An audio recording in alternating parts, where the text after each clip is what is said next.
Hello again, everyone. Hope you are well on this Monday afternoon. It's hot. We're supposed to get a cool front to come in here. Believe it when I see it. Believe it when I see it. Anyway, it's late August, so it's just usually hot anyway. So, inflation storm rising. An inflation storm is going to get worse. Very well could get worse. I believe it is. I'll go into that in a little bit. I have a terrific passage I will share with you towards the end of the video. Stay tuned for that. It's a good one. But first, a couple of little things, some news items I was going through that are very interesting, y'all. First of all, not that anybody much pays attention to it. I mean, obviously somebody does, but the NFL, the National Football League, the cost to go to a game has gone up 40% over the last recent years. They talk about ticket price, parking, food. I can imagine it's just outrageous. I have not been to an NFL game probably in I don't know how many years. Long time. I haven't even watched much of it on TV, actually. I watched some college ball, but I haven't even gone to one of those games in a while. It takes up really all your day. It's hot. You got to find parking. It's just easy to watch it on TV. Average ticket price for an NFL game, just over the average, $160, y'all. That's the average. Philadelphia, I almost said Phillies. Philadelphia Eagles, $260 some odd dollars for a ticket to go to the game. Average price. So average price over the whole NFL, $160. I looked up Atlanta, I think it's like $110. Just the average ticket price. There's no way. Parking, gone up about the same percentage. Can you imagine what a hot dog or a beer or a Coke costs there? I can imagine. Probably $10, $15 for all the above. Or more, probably $20 for a bad hot dog, y'all. Ms. Dog and I went into, I'm not going to say the name of it. Let's just say it was a large box store where they sell home improvement stuff. Okay, home improvement store, large box store. That kind of narrows it down to 2 or 3. Anyway, we were in one Saturday afternoon. You'd figure a Saturday afternoon. We had to just get a couple of small items to repair something. But you would think it would be some people in there. And I know it's late August, but still, very sparse crowd, y'all. Very sparse. Not very many people in there at all. I was surprised. But we had to use the bathroom, so we walked back to the back where they have the bathroom. It's near where the employees lounge and all that. And we're waiting on each other, to get done and do our business. And we were overhearing some employees talking. And they were talking about less hours, that they're getting their hours slashed and they're just getting less and less hours to where the store is just running, the coverage is spreading thin because they're just cutting back. Management's cutting back on their hours. And they were complaining about it. And they were complaining about, well, who's going to cover the front and this and that? And they're like, I don't know. And there was a lot of frustration. So I think that's very telling. And this is one of the big ones. This is one of the big stores, y'all. But I thought that was interesting. I wanted to mention. Donald Trump today signed an executive order to end cashless bail in D.C. and nationwide. He said there's going to be a Department of Defense, DOD, Special National Guard that will address public disorder. And there will be a minimum 1-year jail sentence for anyone who burns the American flag. Now that I like. I like that. Now, a Department of Defense Special National Guard. I'm not sure I like the tone of that personally. That makes my antenna go up. Okay, if you're even a casual student of history. Okay, I'm not saying it could happen under this administration. Even it could, but I'm thinking future. I'm thinking, what's the next administration going to do with all this? That's what I keep thinking of. End cashless bail. That's cool. I don't know. I imagine a judge somewhere is going to try to fight him on that. I'm sure. Also, Trump says they will back up European security guarantees to the Ukraine. They will back it up. That's what his words were, which so far include deploying European military troops for support. But he said that the United States military will back it up. Now, he didn't go specific. In the past, he said from the air, like air support. But I don't like that. Not at all. Not one bit. United States F-16 fighter jets intercepted Russian warplanes over Alaska. Alaska Air Defense Identification Zone for the third time in a week. So that's interesting. Share your thoughts on those nuggets. That's some nuggets right there. Man. How much you reckon a hot dog is at an NFL game, y'all? I bet it's like $20. It might be 25. Wow. I can remember when we used to go to, I digress, when the Atlanta Braves were they're having a bad season, I know, this year. But back in the day when they were, back in the 80s, they had some really bad seasons. We would buy a general admission ticket, y'all. I don't know, $5, $7. And you can go and sit anywhere you want. I mean, it was wild. I mean, that was in the old stadium, the old round stadium, Atlanta Fulton County Stadium. How about that? That's aging me. That is definitely aging me. Anyway, inflation storm is coming. I was reading through this article on Zero Hedge. It's very interesting. It came out a couple of days ago entitled, "The Fed is about to start cutting right as inflation reignites." Forget what the media tells you. The latest round of inflation data was troubling. I'm not going to read this whole thing. I'm just going to try to point out a couple of things here, y'all.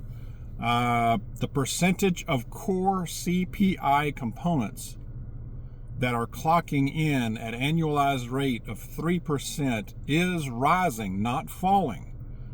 The month of July saw 52% of the 83 items comprising the core CPI growing at an annualized rate of over 3%.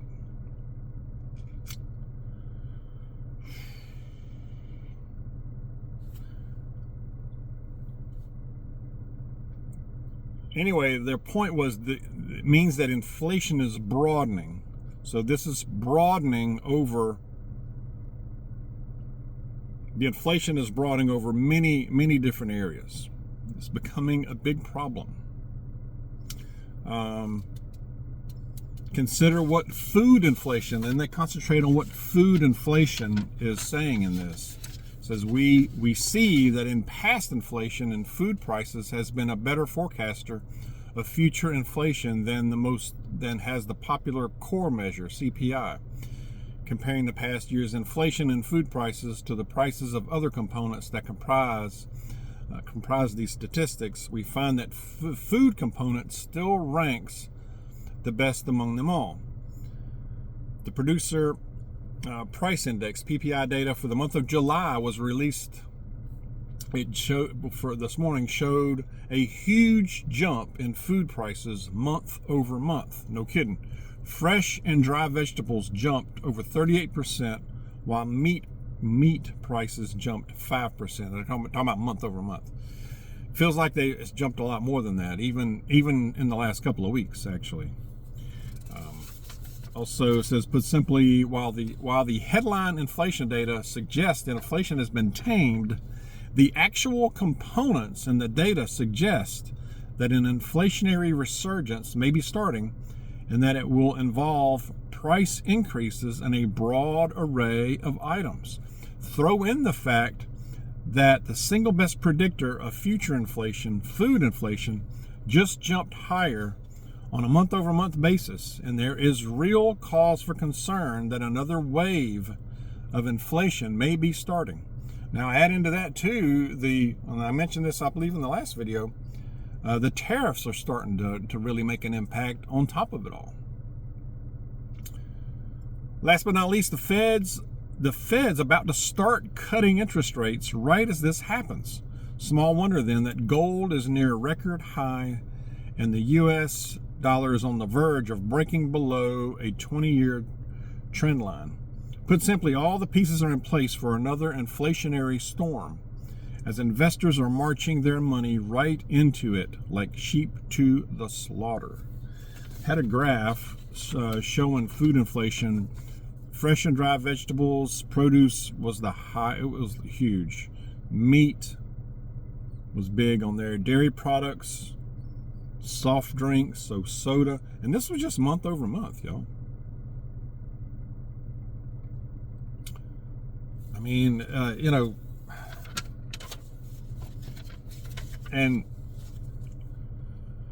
that big bill they passed just what, July 4th or something like that.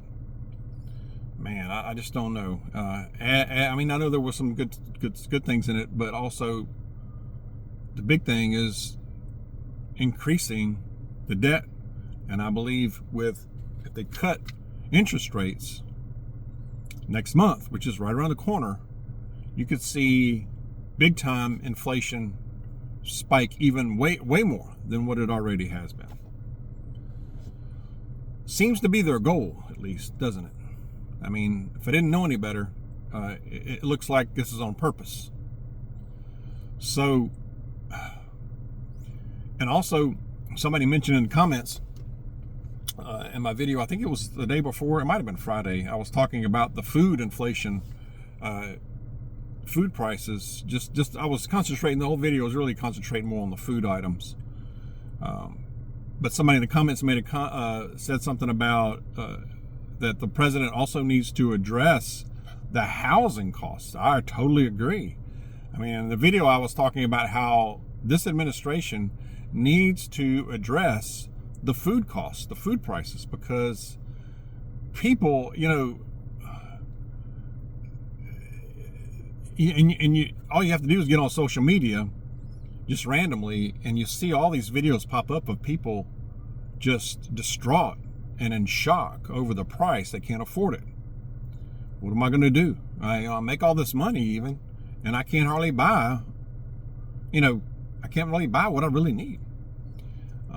And if you notice in the stores, the shopping carts, they're not even half full in many cases. I've started to watch them more, or try to watch more closely. But like the commenter said, they also need to address the housing costs, because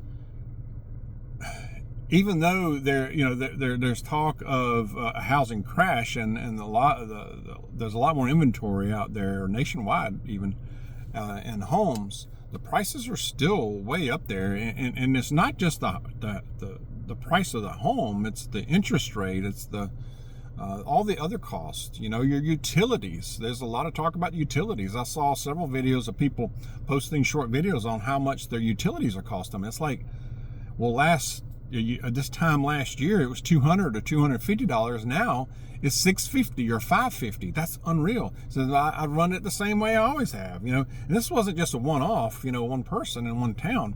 It was a wide range. It was a lot of states, different states. It was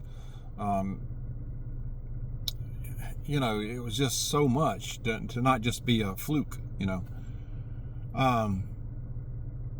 just unreal prices. 500, 600. One person said 1,000. We never even come close to that for our power bill.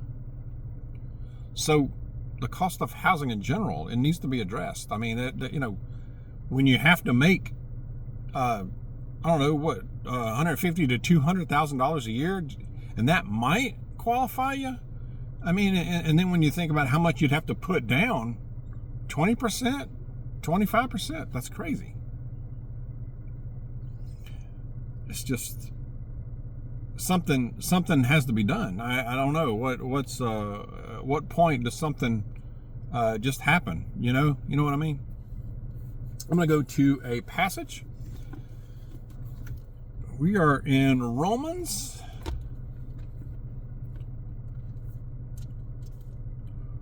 I'm going to read from Romans chapter 12. But what I meant to say too is, we see another big inflation storm, and I believe we are, y'all. Keep preparing. Keep preparing. Keep paying what debt you can down. Do what you can. Food preservation. Grow, stack. Whatever you can do. What your budget will allow. If nothing else, just grab a couple extra cans every trip you go. You find a BOGO, you find a deal, something you use a lot, grab a few extra. Grab a few extra of everything. Everything that you use, of what you can, what your budget will allow, in other words. Romans chapter 12. I'm going to read two of them. Chapter 12, verse 2. And do not be conformed to this world, but be transformed by the renewing of your mind, so that you may prove what the will of God is, that which is good and acceptable and perfect. That is such a good verse. Amen. Also 12:12, verse 12. Rejoicing in hope, persevering in tribulation, devoted to prayer. I know in some translations it's a little different. It'll say patient in prayer. No matter what the circumstances, be patient, be devoted to prayer. Make it a ritual, make it a regular thing. Rejoicing in hope, persevering, that is strong, persevering in tribulation.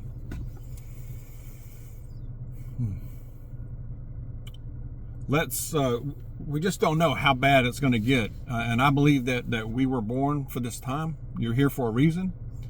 Let's keep the faith strong. Let's remain strong in the Word. Stay close to Jesus. God bless you. I'll see you soon.